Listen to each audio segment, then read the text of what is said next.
The other week, we spoke with Joe Laverick of the Ribble Rebellion team, as well as being a privateer on gravel. It's great to hear his thoughts ahead of Unbound, but also hear about his career so far is really interesting, and there's so much we could have talked about that we just didn't. So we'll have to have him on again sometime. But yeah, it's a truly fantastic chat, and hope you enjoy. Ta ta.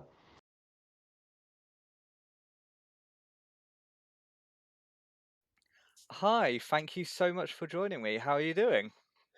Hello, I'm good, thank you. Yeah, sorry I've been messing you around. We've had airports, we've had stage races, we've had dodgy hotel Wi-Fi's at I don't know random motels. So nice to finally sit down.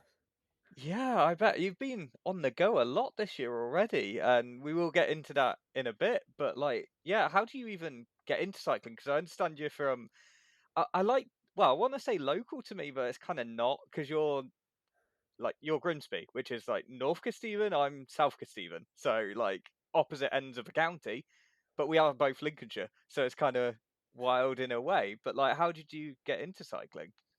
I accidentally fell into cycling, to be honest with you. Nobody in my family rides. No close family friends. It was just a happy accident in what would have been 2014, so about 10 years ago now. Which is crazy to think. And right place, right time. There was a guy setting up a go ride club at the time because it was like post Olympics, post Wiggins boom. BC was putting money into the sport, and a guy called Dave Evans set up a Lindsay go ride out Mm. near me, and say right place, right time. Just one thing led to another, and it's kind of spiraled out of control ever since. It's like I was a footballer at the time, and nobody really, not even myself, expected to kind of what's gone on now, and it's like now sitting in Emporia, Kansas, about to race a 200-mile gravel race. I sometimes question how I got here. Yeah, and as soon as you said Lindsay, I was like, oh yeah, I remember Lindsay Roads as which is a cycling team, not a person. Like, did you ever ride for them, or did you kind of bypass that stage? So the Go Ride Club was like the Lindsay Rhodes Go Ride Club, and then yeah, I rode for Lindsay Rhodes for a while. I was actually did their Club TT. What would it be 10 days ago now on the Tuesday night? Oh no way! Yeah, every time I'm home, I still do their Club TTs when I can on Tuesday nights, and it's funny, the Fornaby one lap I did last week, it was my first ever TT, back in 2014 or 15, and I did like 27, 28 minutes, and then I was just over. I took the course record with I think a mid 17 last week, so a Wow, minute per year, 10 minutes faster. that's not bad going. Did you ever end up doing then Links League, or did you? Because I think I would have stopped riding by about then, and I kind of returned when you would have been with like Axion or someone you know, Yeah, nowhere near Links League. I won Links League overall in Ah. I want to say 2018, my final year junior. Oh wow. Um, yeah, it's kind of a shame it's died off now. There's only 3 or 4 races a year. It used to Is be there? God. Yeah, it used to be kind of like a lot of British cycling. Tuesday night you do a Mm, club TT, Wednesday night you do a local handicap club race, and that's how I spent my first, second year juniors, and that's even my youth. Like that's without races like Club Tens, Links Leagues, like no way would I have kind of stepped onto where I am now. So it's kind of a shame looking back that that kind of grassroots pathway isn't there because we have less and less people come through. I'm kind of the last one now. Nobody's come mm. through since me, which is a real shame. Yeah, I mean, I'm gonna be self-indulgent here, but what was your favorite course to do? Which will mean very little to pretty much anyone listening, but to me, it's kind of crucial. I always enjoyed I can't remember what it was called actually. The one around Limber, which is my school Yeah, was just Caster. yeah. So I went to Case Grammar School. Ah, yeah, yeah. So like I don't think I ever won that one, but there was also one I can't remember what it's called. It's down near the south of Lincolnshire. Finishes up a bit of a climb, and you're always told don't go from the corner. I went I from the think that corner might on have one. been my home club down at Witham Wheelers, so you would Yeah, have signed on in a cricket club and then yeah, you roll out. Yeah, yeah. I love that because I know where all the potholes are, yeah. which makes it Lots, super lots of like British racing. yeah. And then yeah, Caster, I love that one because it's a kind of gentle drag. I think I placed like 20th without sprinting, just rolling in. So it's like I like that one. That racing is just it's fun because you should Yeah. race. you got to race like an idiot, especially if you're in scratch group, which is how a lot of British club racing is like Mm. handicapped. And if you start racing tactically, it's like you don't win because you don't catch the groups ahead of you. So I remember doing the case to one year, and people are like, "Why are you riding so stupid and so strong?" It's like it's just a good workout, and if I can win Yeah. at the end, it's a bonus. But yeah, I do miss Links League. The last one I did was 2 years ago now. I think I was on Action, and there was four groups, scratch group, the last group, and then they put me a minute off the back of scratch group.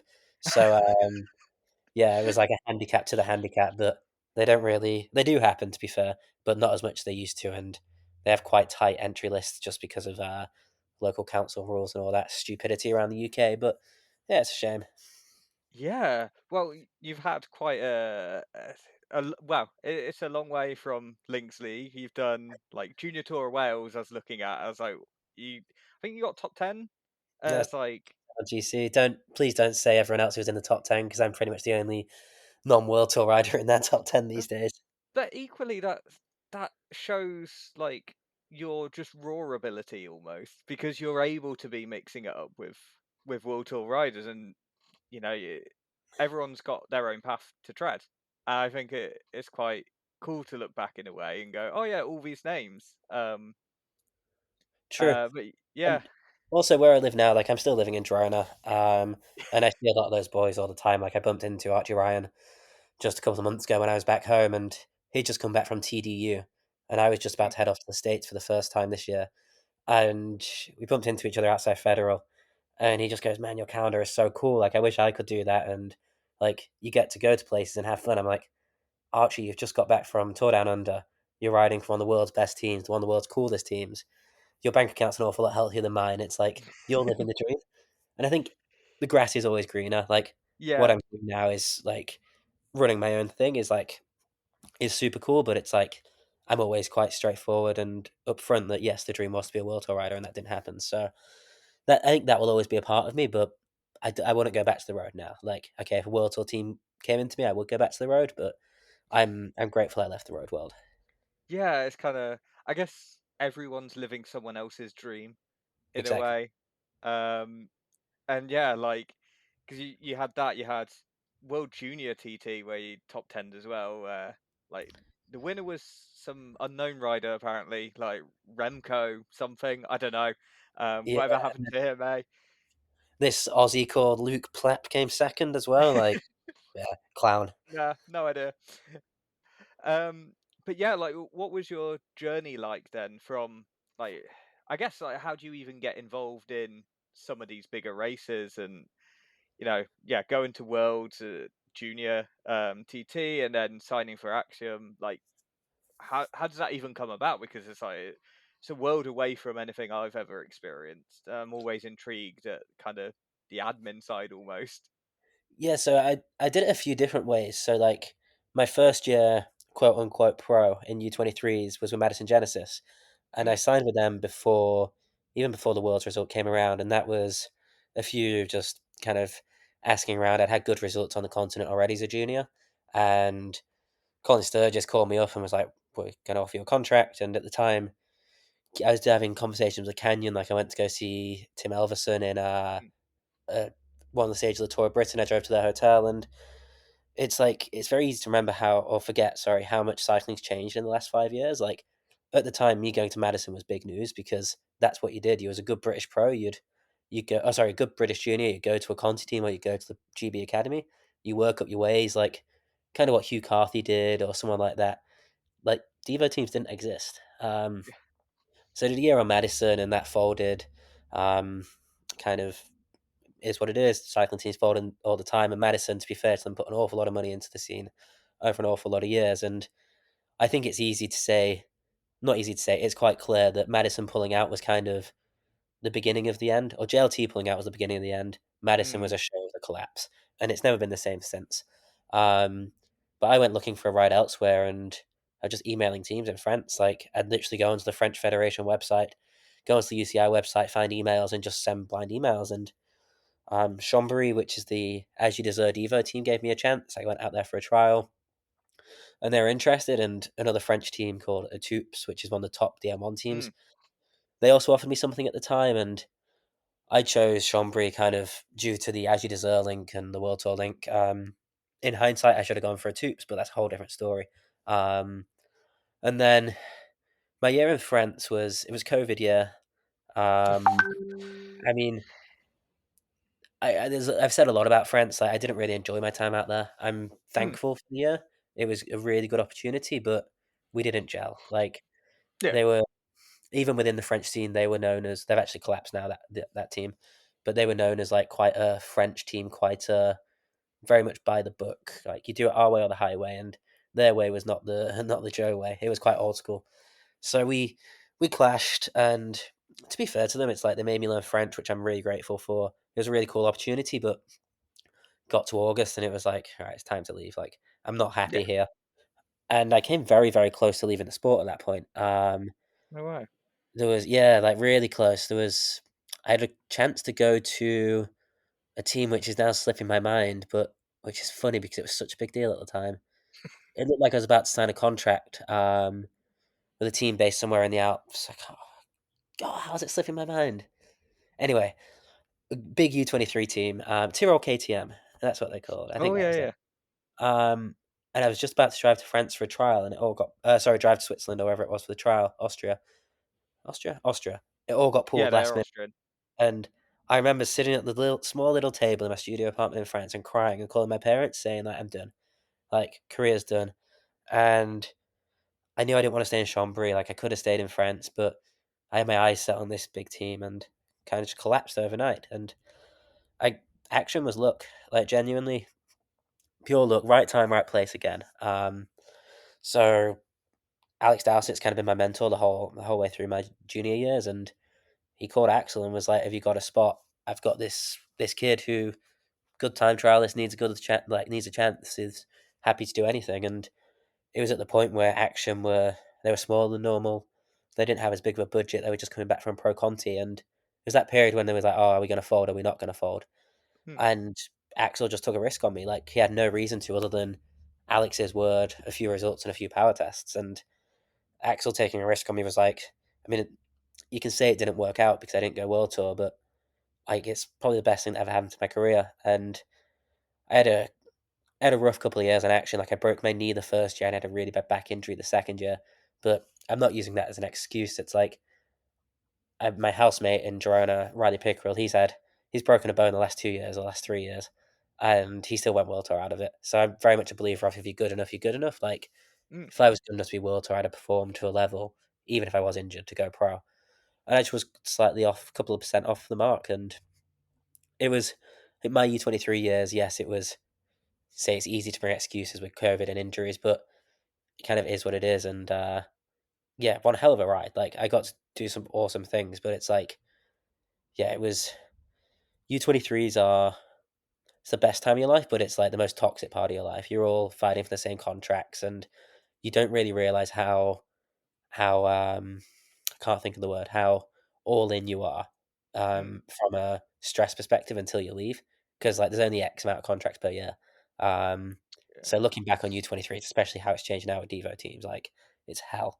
But cycling's changed. It's like you have 18-year-olds bloody going world tour now, and even I was racing the Rolls last week, and Liam O'Brien writes a little track Devo, and it's like he's a proper pro already. Like kids are just coming out of school and been like world class. It's night and day compared to where I was when I was back on Madison as a first year. So the sport's changed, and I think like, all the old guard are like, it's changed for the worse. Everyone's more professional, and it's like it is professional sport. We're meant to be as good at it as possible. So it's what it is. Like I think road's great, but you either change with the times or you don't get a contract.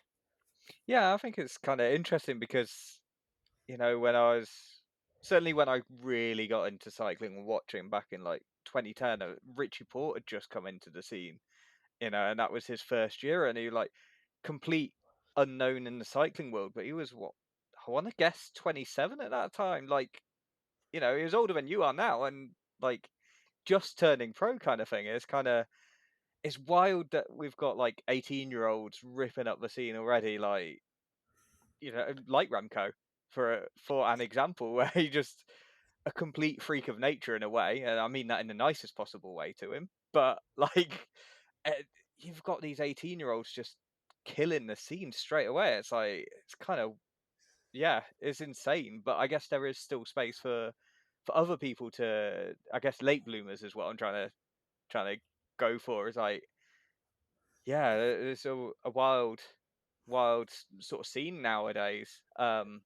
To be fair, Remco changed the sport of cycling like nobody else has done in recent memory from a development perspective. Like, without Remco, I think we'd be sitting in a very, very different.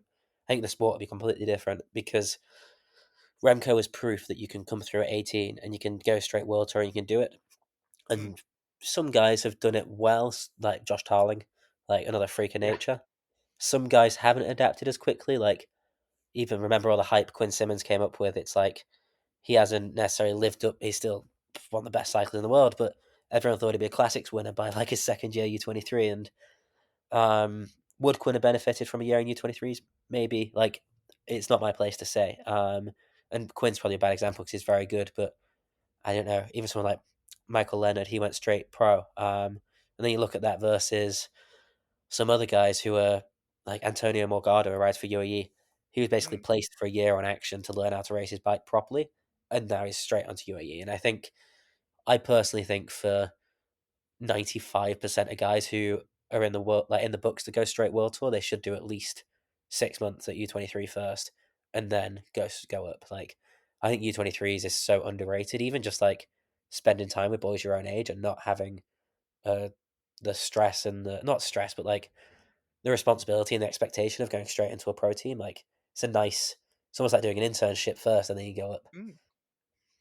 Yeah, definitely. I want to move on if we can just to what's been going on this season, because you've been here, there, and everywhere it seems. You've been doing a bit of gravel, you've been doing crits, you did some TTs and at Redlands, doing that race, which was a heck of a race from what I can gather, and then obviously winning Rattlesnake as well.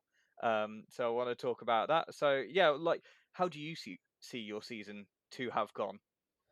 It's been busy, I think is the if anyone asks me, it's like, so what are we on now? It's May 29th at the minute. And I Yep. left for the States March 12, 13, did 7 weeks there, got back end of April, did a week in Girona, a week with my parents. Then I went to the Royals. Now I'm back in the States for 8 weeks, States and Canada.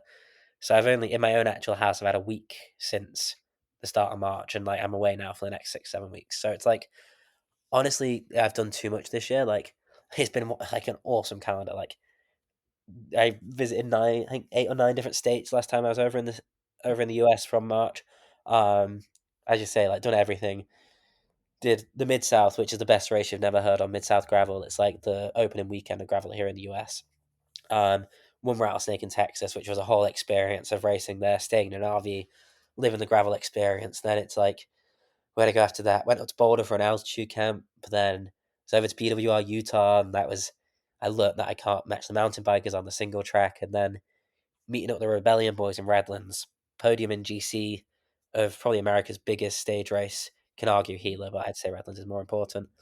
Podium in GC while managing the team, and then it's like top 10 at Sea Otter Gravel, back onto the gravel for a week, and then it was like, right, let's go race some crits with the boys in Georgia, and like we performed. I think like no other team has ever come in and performed in the US at Speed Week. So it's like, I think that first 6 weeks like was just a runaway success. Looking back, it's nobody expected it. Like, I didn't expect it. My coaching team didn't.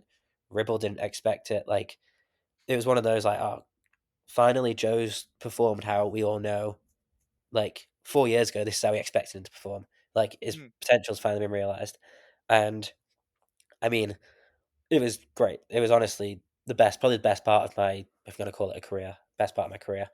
Um, I did burn myself out quite a lot because I took on an awful lot of responsibility around setting up and managing Ribble Rebellion from the start of February when there was a personnel change at Ribble. And like, yeah, I overstretched myself in every department. Like, I'm not going to say I was working a real job because that's an insult to people who listen to this podcast, but I'd be working like the equivalent of 3.5, 4 days a week while racing and traveling.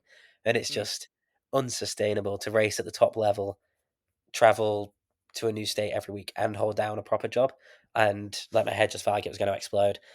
Um, and now I wouldn't say I'm in a hole at the minute, but I'm definitely a bit burnt out, which isn't what you want 4 days before Unbound.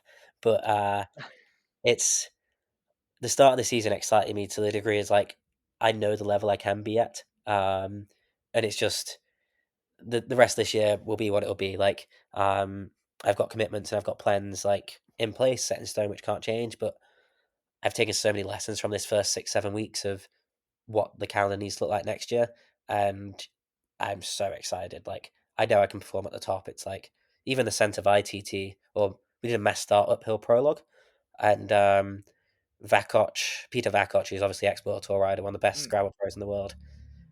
He rolled me by about 3 seconds. I went solo, rode away from everyone, and then he came away me on the steepest part. I was like, "You bastard, Peter! Like, you didn't need that win. I did." Um, but that was my best numbers of my life. Um, Yeah. and it's so exciting, but it's like running your own thing is so tiring and so like you got to do everything. As in, like you got to bring in your own sponsors, you got to do your own travel, and I work say practically or semi full time at the minute. So it's like, yeah, the plans for next year I've got in my head forming are incredible, but like it's still early May, so I've still got half the season this year to go to. Yeah, I mean, let's talk quickly about Unbound then. Like, what's the plan for that in terms of, well, firstly, to anyone who doesn't know what it is, what is it? And then following that, like, what are you aiming to achieve? Like, after the race, how will you go? Oh yeah, that was successful for me. Um, so Unbound Gravel is 200 miles long over the Flint Hills of Kansas. It's I did it last year. It's hell, to be honest. It's everything you expect and everything you don't expect all in one race. Like 200 miles is a bloody long way, especially on gravel.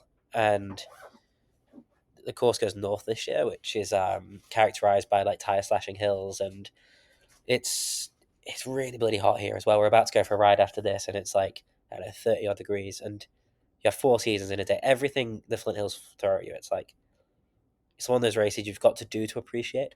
Mm, Um, My expectations, I don't actually know. Last year, I came in very ignorant, very, very, very ignorant, and that was good. This year, I know what to expect, which is like quite scary. I also know I'm not in my top form, especially coming off. I crashed really badly in the Ros last week, and I mean, I count myself lucky not to have a broken collarbone, but my arms are scratched up, my shoulders stiff as a board. So it's like I don't know how my body's going to be, but honestly, like, I know everyone always says this, but I'm going in with zero expectations. I'm happy to be on the mm. start line given last week, and whether a good unbound looks like a top 20, a top 30, finishing, whatever, it's like I'm not good enough to win unbound. Um, in future years, the goal is to like top 10 the race, but this year, like I'm not good enough. So I think it's one of those races you got to go to every like Heyman winning Roubaix back in the day. Like he did 15 Roubaix or 14 Roubaix before it won. Yeah. It's like you learn something different every year, and you hope that one year you're on the ride of your life. Like Matt Hamish will never won Roubaix. You hope one year that's you. Like it's the hope that kills you. Yeah, and I guess some ways it's good. Like, I guess if you've got limited energy, that can be useful in some races because you don't race stupid. Kind of like because you don't have the energy to spare, you conserve so much more because you're worried about spending it. And everyone talks about having, you've got 10 matches to use in a race, and once they're gone, they're gone. But if you start with five, you're really analytical about where you spend them, and it's kind of, could it be a good thing that you're not going in with any expectations, so everything's going to be a bonus? And likewise, you feel like you've not got a lot of energy, so maybe that helps you ride in the wheels. I don't know how much drafting you can do in Unbound, or whether it's just, it might as It well be a TT.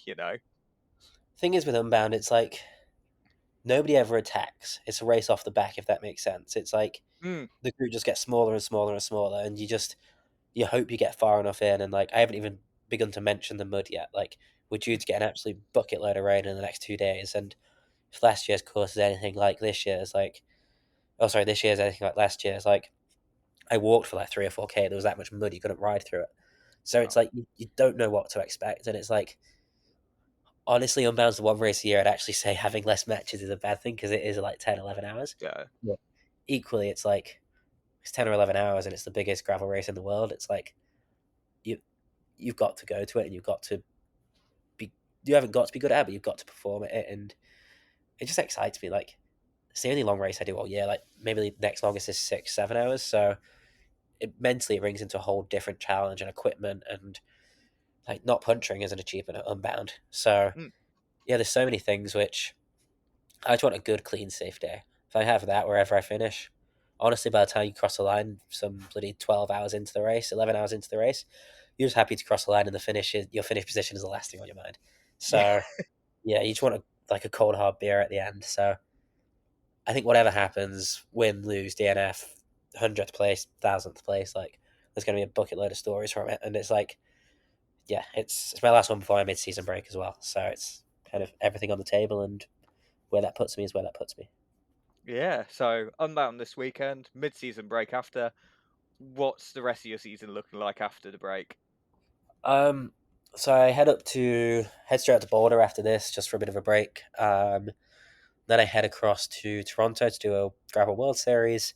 Then back over to the other side, back over to the West Coast to do a 5-day gravel stage race in Oregon.